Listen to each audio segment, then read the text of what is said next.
Bon, on savait qu'il y avait énormément de possibilités, mais quel numéro de la part de Richard Carapace? Alors bien sûr, on va débriefer ensemble de tout ce qui s'est passé depuis le début. Vous avez été surpris par la tournure qu'a pris cette étape, Jackie? Oui, oui. Non, on s'attendait, ce qu'il y a de sûr, c'est qu'on s'attendait à une étape rondement menée. Avec pas mal de coureurs, pas mal d'équipes qui voulaient être absolument dans l'échappée. Mais on a eu plein de surprises tout au long du parcours. On a longtemps cru, évidemment, que Peyo Bilbao, Nairo Quintana, Wout Poels, Fortunato allaient se disputer la victoire. Un homme en a décidé autrement. Et puis, bravo à Richard Carapace, qui a osé. On rappelle, il est quand même bien placé au classement général et à pratiquement 10 km de l'arrivée, au pied de la dernière difficulté. Il décide d'accélérer. Voilà, ça c'est le genre de coureur qui ne calcule pas. Alors parfois, c'est pas forcément des bonnes idées de la part de l'ancien champion olympique. Mais voilà, il se pose pas de questions, il y va. Et personne ne va vraiment lui emboîter le pas. On aura simplement les équipiers du maillot rose qui vont maintenir à distance Richard Carapace qui, à la force du jarret, va aller chercher cette belle victoire d'étape. Non, chapeau, il a fait travailler deux de ses équipiers au pied du dernier col. L'attaque a été récompensée, donc il la mérite, cette étape. Gros boulot aussi de Georg Steinhauser, Philippe. Oui, ils étaient encore 3 coureurs de IF au pied du dernier col et ils ont décidé de ne pas aider Lidl Trek et 36.5 justement pour garder du support dans les premières centaines de mètres de cette ascension pour lancer Carapace. Et finalement, c'était un pari gagnant.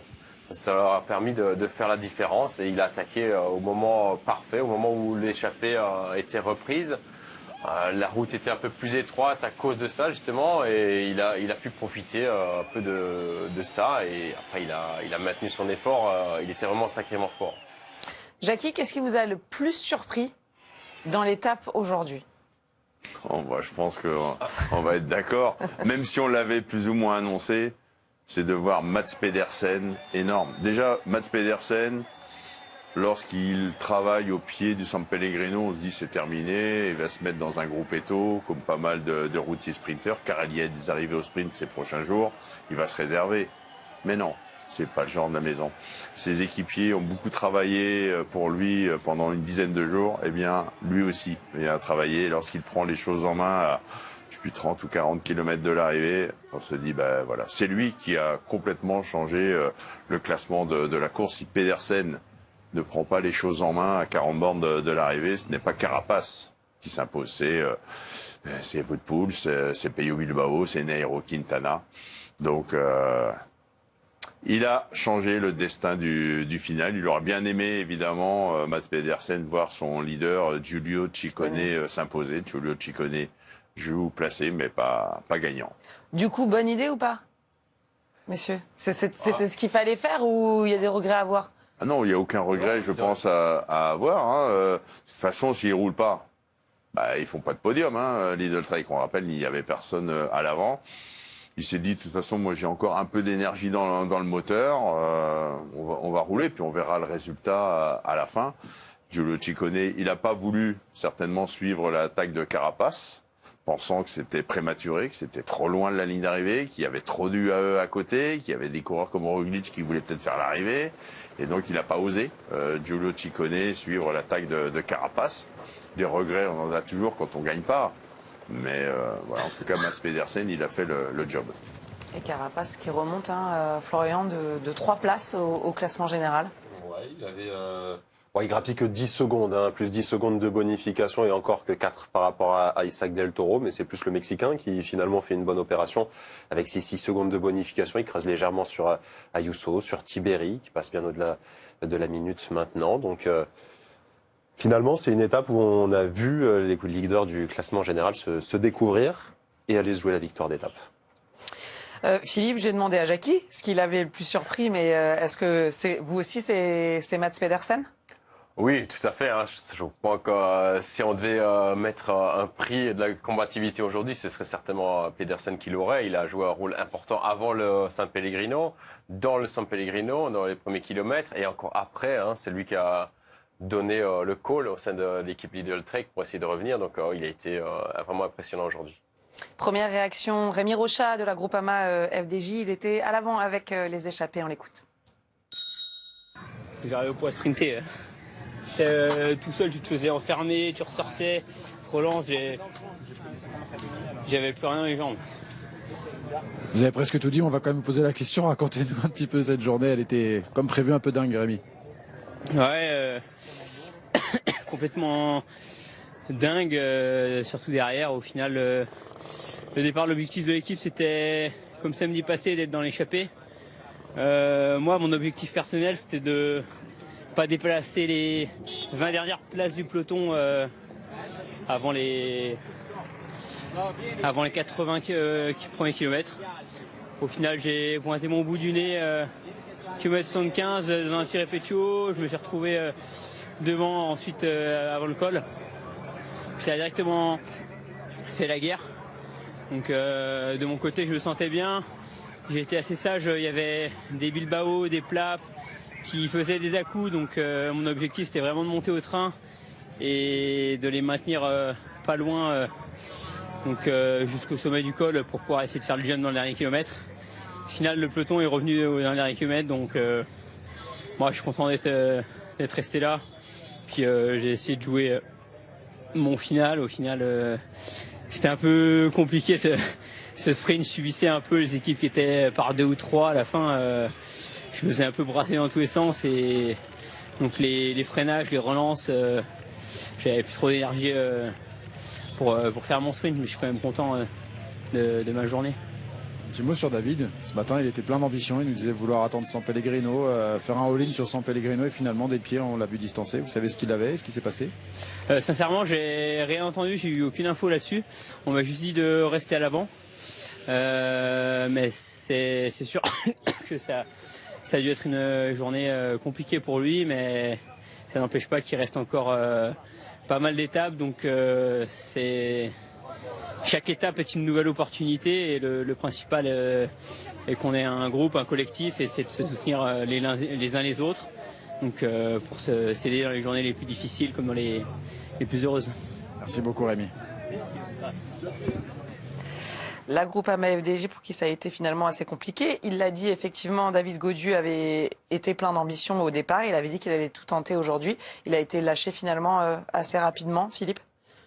Oui, on n'a plus eu d'informations sur lui, mais c'est clair qu'il n'est pas rentré. Il était, à mon avis, au San Pellegrino très très loin déjà du groupe Maillot Rose. Donc je pense que ses ambitions de classement général, il peut les oublier sur ce Giro. Après, comme son équipier Rémi Rocha le dit, le Giro est encore long. Il pourra peut-être se relancer dans une échappée pour essayer d'aller chercher une victoire d'étape en fin de Giro. Messieurs, on s'est aussi rendu compte durant cette étape, en tout cas ça a mis encore plus l'accent sur la formation UAE, sur le bloc UAE et sur le fait que Roglic était peut-être aussi un peu isolé. En tout cas aujourd'hui ça a été le cas, Jackie. Oui, en tout cas le collectif UAE a été énorme. On les a vus prendre les choses en main dans le San Pellegrino. On s'attendait évidemment à voir aux côtés de Del Toro, aux côtés de Ayuso, les grimpeurs comme McNulty ou autres, Maika, mais ils étaient tous là. Même Baroncini, même Arrieta. Et lorsqu'on avait 40 coureurs dans le peloton, dans la descente du San Pellegrino, ils étaient tous là. Évidemment qu'ils ont été rapidement en supériorité numérique par rapport à d'autres formations, par rapport à toutes les autres formations. Roglic, il avait plus grand monde. Il avait Pellizzari qui était là, mais qui s'est bien battu et qui n'était pas au mieux aujourd'hui. On savait que l'équipe UAE était armée pour les étapes de montagne. Et là, les adversaires sont prévenus.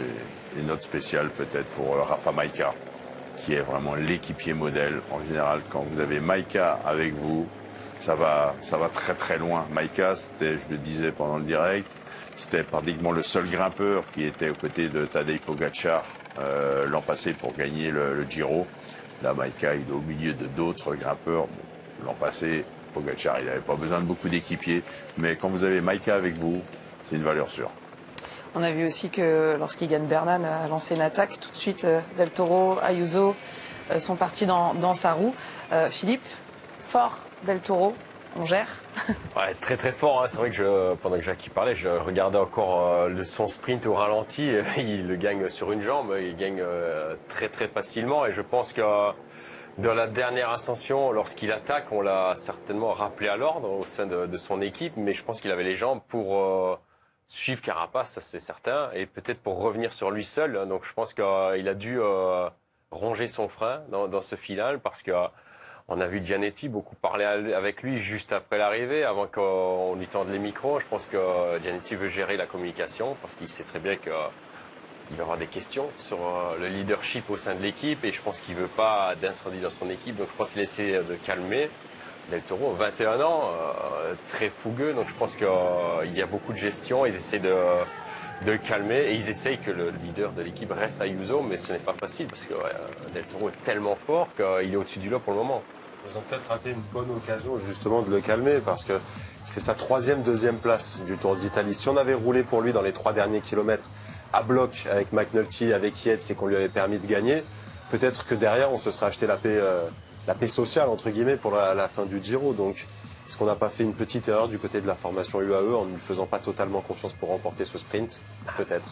Oui, on n'avait pas les oreilles, mais la discussion entre Gianetti et Del Toro était là-dessus. Je pense que Del Toro a dû dire dans le final, moi j'ai envie de gagner, j'ai les jambes pour gagner. En plus, lever les bras avec le maillot rose quand on a 20, 21 ans, qu'on sait qu'on n'est pas le leader de l'équipe, que c'est Ayuso, on a envie d'en profiter. Et je pense qu'il avait raison. Il avait les jambes pour gagner. Et si vous le laissez gagner, si vous travaillez pour lui, gagne avec le maillot rose, bah après, ouais. Ayuso peut dire c'est bon, t'as laissé la victoire, t'es en maillot rose, maintenant tu te mets à mon service. Il doit y avoir de la frustration. On peut pas changer justement. Non, c'est pas possible de mettre. C'est pas possible après 10 jours de course de décider de mettre Isaac Del Toro leader. C'est son 2e grand tour, c'est un gamin. On n'a aucune garantie. Mais s'il continue sur cette lancée. Il va falloir aller chercher, hein, j'ai envie de dire, Ayuso, 31 secondes de retard, ça va pas être simple parce que Del Toro, il a démontré, il est extrêmement à l'aise dès que ça monte, il est rapide au sprint, donc ça veut dire que toutes les bonifs qui vont être possibles à prendre, il va aller les chercher. Il y a vraiment un match au sein de l'équipe UAE pour le leadership et la victoire finale sur ce Giro. Surtout qu'on rappelle que dans ses déclarations d'avant-saison, Del Toro disait se préparer pour remporter le Tour d'Italie. Donc lui, en tout cas, a cette ambition. Après, est-ce qu'il aura les coudées assez franches, ça c'est une autre chose.